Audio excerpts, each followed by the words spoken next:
Hey, so this is part 3 of reading Bad Dream. This is part 3 out of 4 total parts. If you have not watched the other 2 parts, I'd suggest on doing so. They are both on my channel.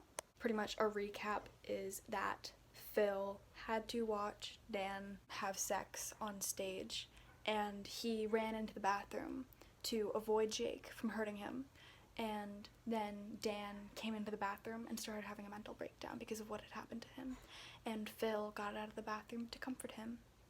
So, we'll see what happens next. Don't worry, it starts to get happier here.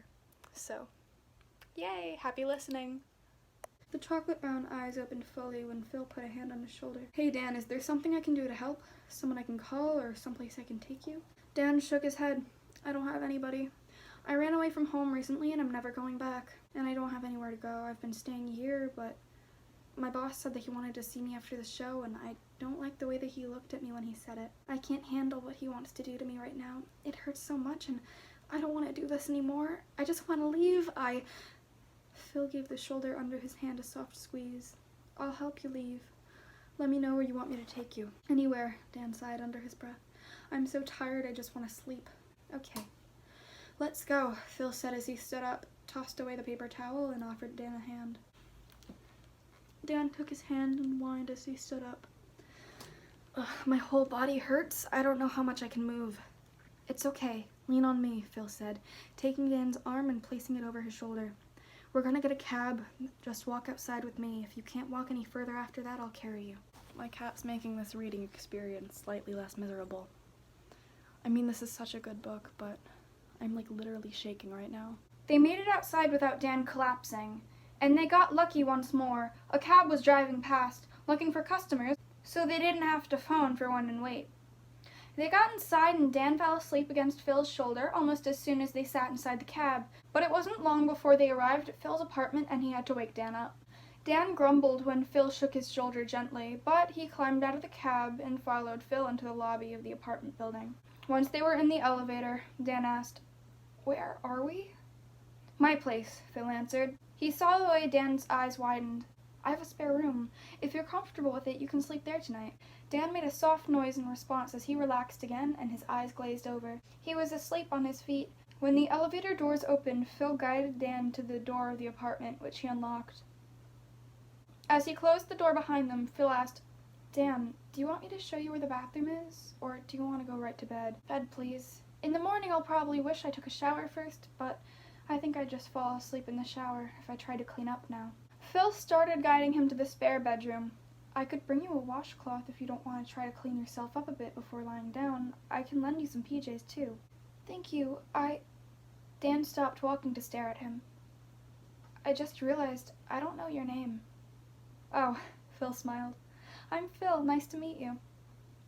Dan gave a breathy laugh. "Yeah, nice to meet you too." Phil woke slowly to the realization that his bed wasn't empty. There was a warm body lying next to him. The person ran his fingers through Phil's hair, making Phil sigh with pleasure. He wasn't fully awake yet, and his glasses were off, so he had no idea who the other person was. His sleepy mind started to recall the events of last night, which had been awful except for the boy. The sight of the boy being hurt had been nightmare material. But then, getting to take care of him hadn't been so bad. It made the whole night worth it, and Phil felt like his actions had put some good back into the awful world. And the lonely boy had made the night a whole lot better too. Phil wasn't quite sure who Dan was yet, since they had only just met and Dan had been in so much pain. But so far, Phil liked the things that he had learned about the boy. He was sweet, gentle, and caring. Phil had never met anyone like him before, and he wanted to get to know him so much better. Phil rolled towards the person in bed with him, sighing. "Dan?" "Who's Dan?" asked a familiar voice with a snort. "Not cheating on me in your dreams, are you, Philly?" Phil stiffened, focusing on the pale blob that he knew was Jake's blurry face. "What are you doing here?" "I felt bad about how we left things last night, so I decided to let myself in so that we could talk. You don't mind, do you?" Phil did mind, but he knew from experience that Jake didn't like it when Phil told him about things that bothered him. Could I put on my glasses first, and then maybe we could have some coffee before we try to talk?" "Sure, but why don't you put in your contacts instead? You know I don't like your glasses." Phil nodded and climbed out of bed, doing his best to find his way to the bathroom, half blind. He went to the kitchen where Jake was supposed to be, making coffee. He found Jake there, but there was no coffee. Jake was sitting stiffly at the breakfast bar, and he glared at Phil when he walked into the room. The glare froze Phil's feet into the tiles of the center of the room. Is something wrong? Jake snorted. Is something wrong? Are you seriously asking that? I noticed the guest room door was closed, which seemed odd, so I peeked inside. Phil, why is there a fucking prostitute asleep in your spare bed? Phil shook his head. Everything he had learned about Dan had convinced him that Dan was a teenager who had been taken advantage last night. Not that there was anything wrong with being a prostitute, but he didn't like the way that Jake had applied that label to Dan in a way to dehumanize him. Yes, okay. I love how this fanfiction says that, like, it's okay to be a prostitute because sex workers don't get enough credit. It's considered, like, a whore job or, like, an easy job because you don't have any skills. Lots of prostitutes do that on the side. There are prostitutes who are lawyers and doctors and even prostitutes that, like, work at McDonald's. Like, whatever your job is, good for you that you actually have a job because it's really, really hard to get jobs nowadays. And in Nevada, prostitution is legal.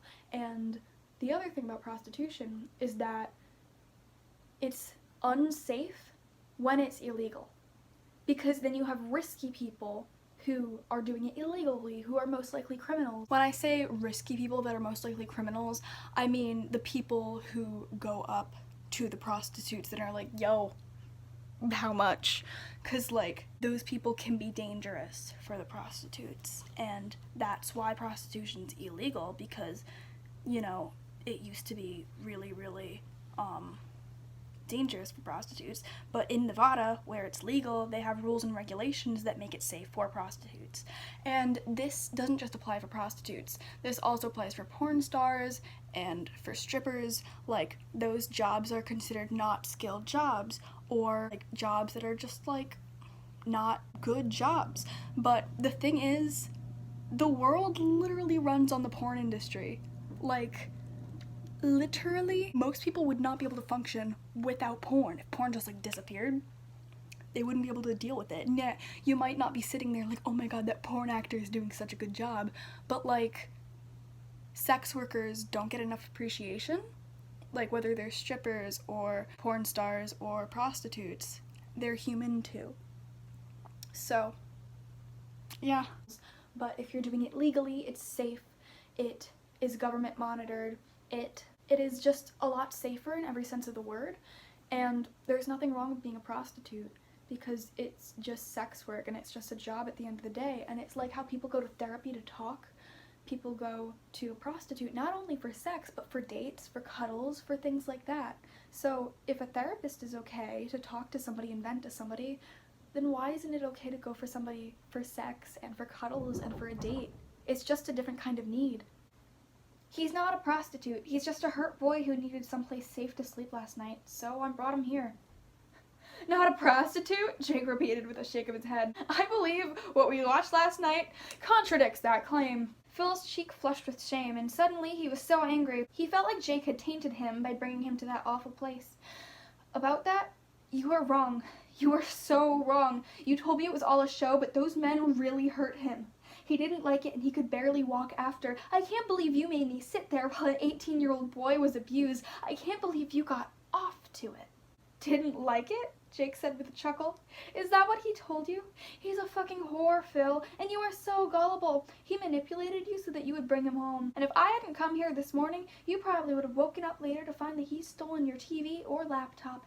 Or you fucked him last night and he would have demanded cash. So, Phil, did you fuck him? You're disgusting, Phil said as he took a deep breath and shook his head. This wasn't going to be the first time that he had tried to break out with Jake, but this was the time that he was sure it was going to happen. Jake, I'd like you to leave and not come back. I do not want to see you again. What? You want me gone now that you have a whore in your bed? Real classy, Phil. You know he's going to leave the second you pay him, and then you'll be alone, missing me and wanting me back. Jake sat at one of the breakfast bar stools, showing him his unwillingness to leave. I think I'd better cut to the chase. Pay your whore. I'll wait till he leaves. Phil shook his head. He knew once Jake's dark amusement had faded, the situation was going to take an abrupt turn, and he was afraid, but he still fisted his hand so that Jake wouldn't see him shaking. Dan isn't leaving. You are. Go, now. Don't make me call the police to escort you out. Are you fucking serious? Jake demanded as he stood up so fast that the stool fell over with a crash, making Phil flinch. You can't break up with me. You're nothing without me. Phil licked his lips because his mouth felt dry, but he managed to say, at this point, I'd rather be nothing than be with you. When Jake started coming forward, Phil retreated a few steps, but his back pressed against the cool steel of the refrigerator, and suddenly there was nowhere to turn, nowhere to run. Jake was standing in front of him with one hand on the fridge to cut off Phil's escape path and the other hand raised. It was hanging there in the air. Not yet a fist, but close to it. Jake's hot breath was on Phil's face as he stared at him with cold green eyes. There was nothing he could do. Phil surrendered himself to whatever could come next. He braced himself for the flow that was about to fall. Let him go.